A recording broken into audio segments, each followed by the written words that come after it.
sebelum melanjutkan pendidikan itu benar-benar saran saya, kita tuh harus benar-benar tahu kita tuh mau jadi apa ke depannya gitu.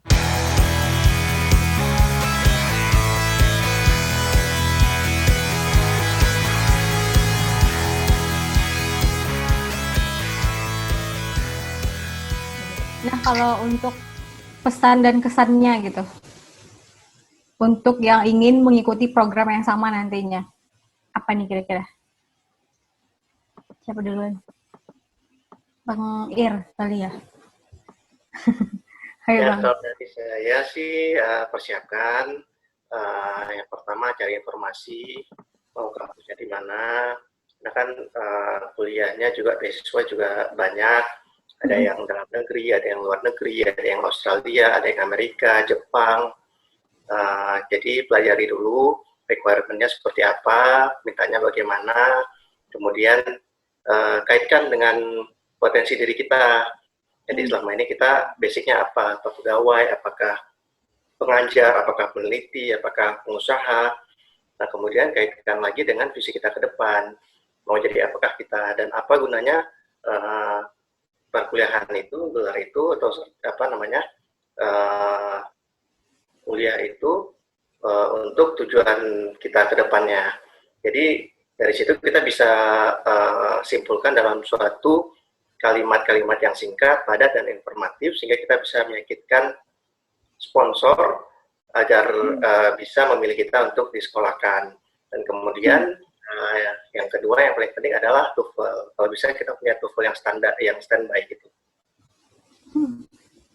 Persiapannya banyak. Dengan masa berlakunya ya 2 tahun itu mas. 2 tahun. Ya, jadi sebelum 2 tahun tuh sudah harus tes lagi. Jadi kapanpun ada bukaan kita sudah siap dengan TOEFL itu. Ya benar. Persiapan gitu ya harus matang. Nah kalau dari Bang Agam nih, apa Bang? Iya. Mungkin kalau pesan saya sih kuliah negeri itu benar-benar membuka kesempatan yang baru ya. Kita juga bisa mengimprove diri. Tapi yang paling penting saya rasakan itu adalah di situ kesempatan kita untuk menemukan perspektif yang baru ya. Karena walaupun karena tiap negara juga punya kualitas pendidikan yang berbeda ataupun sama rata, tapi setidaknya kita dapat suatu pandangan yang baru yang gimana sih orang lain melihat suatu kejadian itu melihat dari suatu sudut pandang yang berbeda. Jadi kita bisa punya pengalaman baru, juga punya pola pikir baru yang mungkin bisa kita terapkan di Indonesia. Mungkin itu aja. Ya kalau dari Kak Yuna gimana nih Kak? Kira-kira apa pesan dan kesannya untuk nanti? Kalau untuk nanti yang selanjutnya ya. Ya teman-teman yang mau ikut program ini.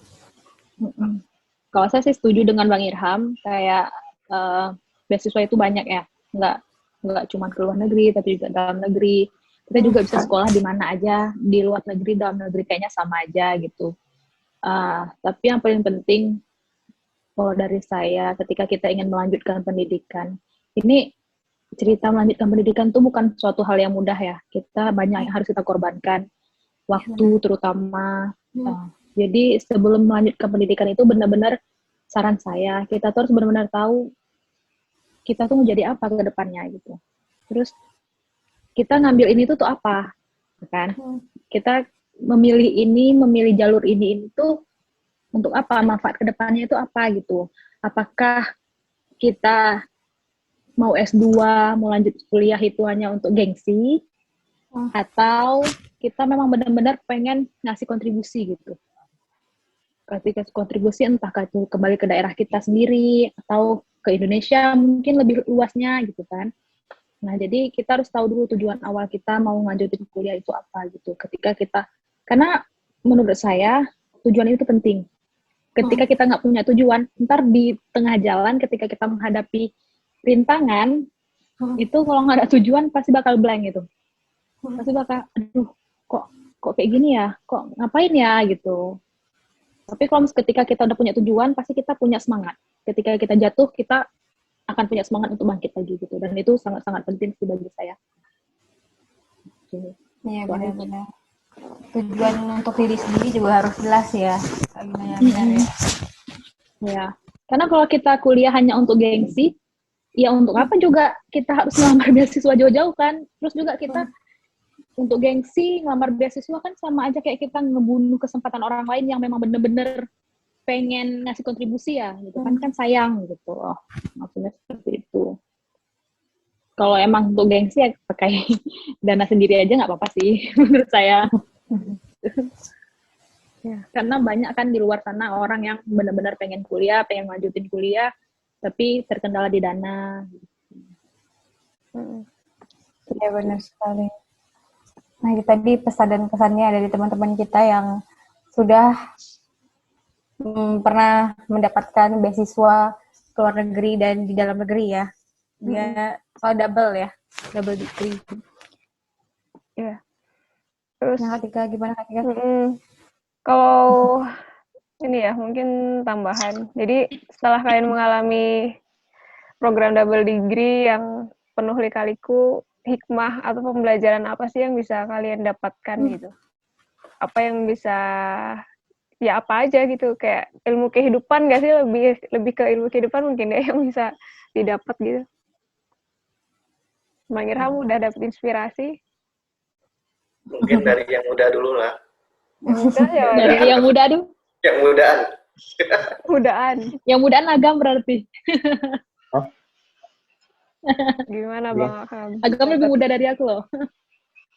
Oh iya ya. Bukan cuma di Adelaide tapi juga di PB ya. Boleh, iya. Kalau saya rasa yang paling penting yang saya punya sahabat-sahabat baru ya yang di IPB maupun di Australia. Mungkin itu yang kita bisa membuka jaringan baru. Karena ya kalau saya di Aceh mungkin saya nggak akan berjumpa dengan orang-orang hebat. Salah satunya yang di dalam acara hari ini. Wah, Jadi itu merupakan hal yang sangat berharga bagi saya. Itu aja mungkin. Wah. Luar biasa. Jadi yang lebih muda selanjutnya. Ya, saya sih setuju dengan Agam. Karena dengan mengikuti program ini juga saya lebih terbuka ya wawasannya.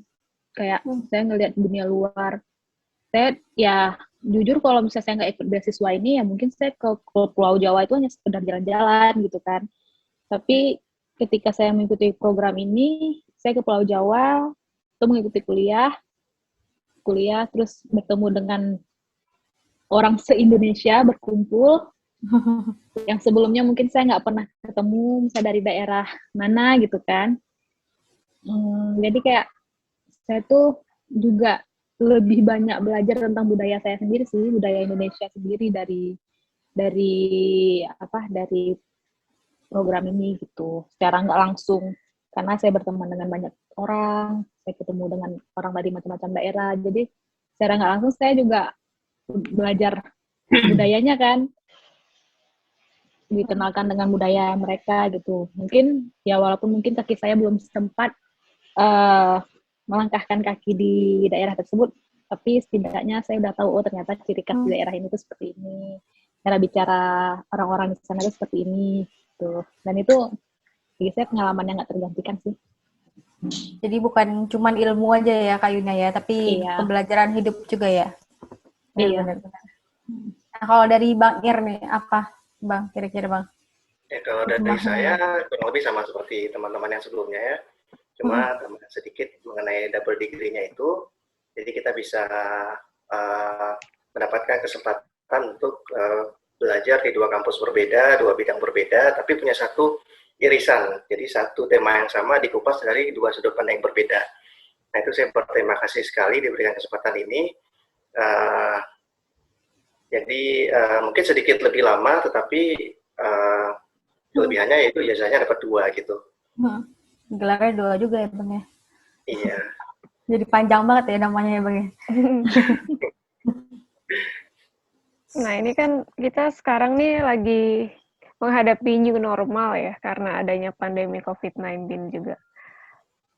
apa sih yang bisa kalian ambil dari kejadian saat ini? Karena kan saat ini emang kita masih menjalani, kita udah kurang lebih mungkin setahun menjalani dan belum tahu sampai kapan.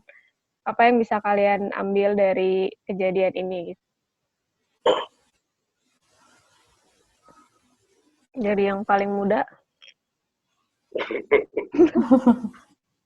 Muter. Ya memang ini di situasi yang sulit ya. Setiap sektor juga mengalami hal yang sama, hal yang benar-benar harus berjuang maksudnya. Jadi kalau menurut saya sih ikutin aja apa prosedur dari pemerintah untuk jaga jarak, jaga cuci tangan bersih dan juga pakai masker. Menurut saya selama kita ngikutin protokol yang sudah ada, insya Allah pasti kita juga akan terjaga, akan lebih baik, akan menghindari, meminimalisi terjangkitnya virus tersebut. Terus mungkin kalau masalah untuk yang WAV atau yang belum mendapat pekerjaan mungkin selama corona karena banyak PHK ya. Jadi di situ juga ada kesempatan buat kita untuk belajar, untuk memanfaatkan waktu kosong kita untuk mempelajari ilmu baru. Mungkin sekarang ada waktu kosong untuk baca buku atau lebih banyak lah habiskan waktu di mencari ilmu baru. Itu aja sih.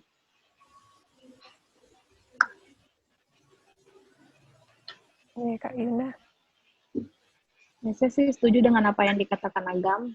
Mungkin sedikit tambahan, dengan adanya pandemi ini mengajarkan saya bahwa kesempatan itu gak datang berkali-kali gitu kan.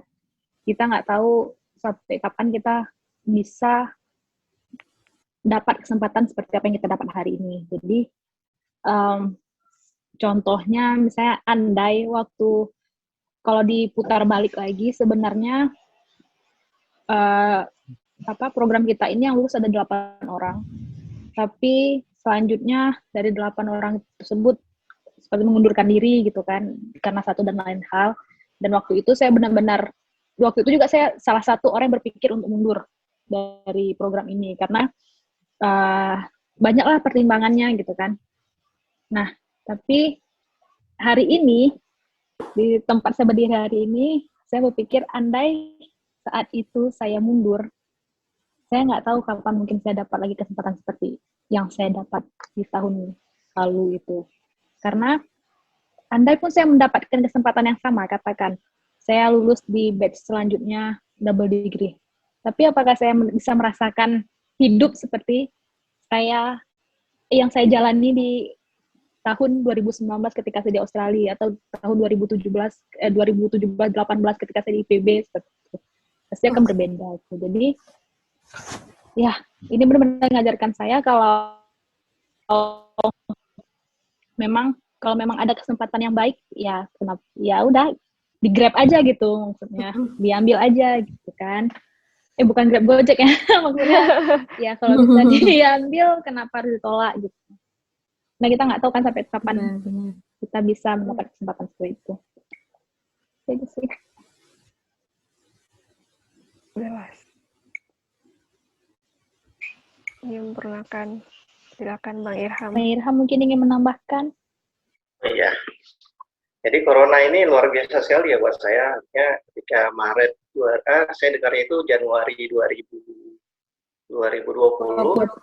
Ya, ketika itu saya nggak kebayang sama sekali bakal seperti ini, kondisi dunia berubah total.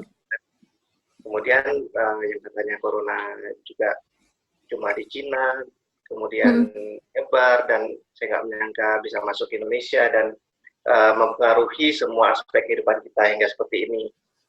Tapi saya pikir di balik kesulitan itu ada kemudahan ya, artinya corona ini mau tidak mau memaksa kita untuk berinovasi dan itu semua bisnis proses kita berubah, mulai dari di perusahaan kah, di kampus kah, dan saya lihat di kampus saya sendiri juga banyak sekali inovasi yang bisa mempermudah mahasiswa, sehingga kita mengurus apa-apa sekarang bisa melalui online.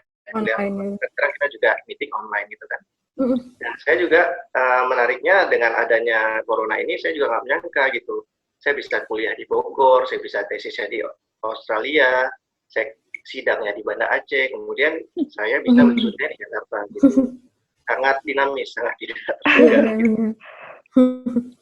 Ya, dan alhamdulillah saya lulus juga akhirnya, karena saya itu ketika corona masuk Indonesia itu kami semua jadwalnya akan sidang minggu depannya.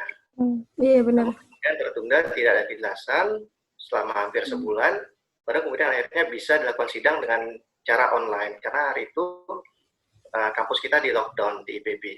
Iya. Maret waktu itu ya, saya ingat ya Bang. Iya.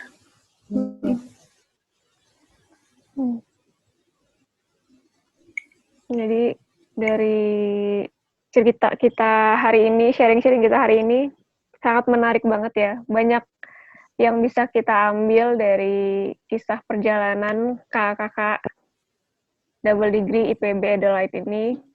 Mungkin aku bisa sedikit nyimpulin ya. Yang pertama tuh harus ada tujuan yang jelas tadi yang udah disebutin sama kakak.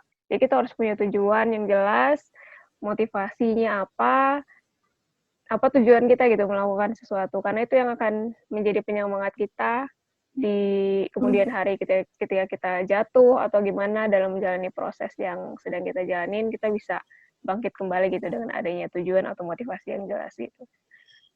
Mungkin Tari mau nambahin nggak kira-kira apa gitu yang bisa diambil? Yang pastinya setiap apapun yang terjadi dalam hidup ini pasti itu adalah proses dan kita harus nikmatin prosesnya itu pastinya ya. Dan apapun itu pasti selalu ada hikmah di balik semuanya. Iya. Dan selalu ada pembelajaran yang itu akan membuat kita menjadi manusia yang lebih baik lagi. Seperti itu kakak itu. Aku dari yang aku ambil dari teman-teman tadi, dan semoga kedepannya kita juga bisa menjadi manusia yang lebih berguna, lebih baik lagi, baik untuk diri sendiri, untuk keluarga, untuk lingkungan, maupun nanti yang lebih besar lagi untuk negara pastinya. Amin. Ya Allah. Amin. Ya, nah itu tadi ya perbincangan kita. Udah cukup lama ya tadi ya. Iya, itu udah sampai beberapa sesi dan sangat menarik. Dan mungkin belum semua informasi juga yang adik-adik mungkin dapatkan dari kita. Mungkin kalau misalnya nanti ada yang mau melanjutkan pertanyaan, nanti mungkin bisa dibantu ya sama kakak-kakaknya. Boleh. Terbuka kok untuk ditanya-tanya selama nggak tidur. Makasih banget nih buat Bang Irham, Bang Agam, Kak Yuna, juga Kak Ica tadi harus keluar duluan. Kita ucapin makasih banyak udah nyempetin. Karena ini juga nentuin waktunya agak susah nih buat bisa full tim. Tadinya udah ragu, aduh bisa nggak ya full tim. Tapi ternyata alhamdulillah bisa. Bisa sekalian reunian juga. Semoga bisa. Terima kasih juga Mbak Tika, Mbak Tari. Iya, bisa memberi banyak manfaat juga ya. Terima kasih Tika, Tari. Ya Bang, semoga sehat selalu juga semuanya. Amin. Sukses semuanya. Kita ketemu lagi ya nanti ya. Insya Allah, mudah-mudahan setelah pandemi berakhir ya. Amin. Bisa reuni offline. Oke. Semoga kita bisa segera menjalani kehidupan yang normal lagi, dan makasih juga buat para narasumber kita hari ini. Semoga semuanya sukses terus dan tetap jaga komunikasi juga ya. Terima kasih semuanya. Oke. Terima kasih. Assalamualaikum. Waalaikumsalam. Oke, itu tadi pembicaraan kita, sharing bareng dengan para pejuang double master degree di IPB sama Adelaide. Kalau kalian ada pertanyaan lain atau punya pengalaman lain, bisa komen di bawah ya. Iya, terima kasih juga udah nonton. Tetap semangat dan tetap jaga kesehatan dimanapun berada. Oke, makasih udah nonton. Ya. Semoga sukses terus ya buat kita juga. Amin. Assalamualaikum. Waalaikumsalam warahmatullahi wabarakatuh.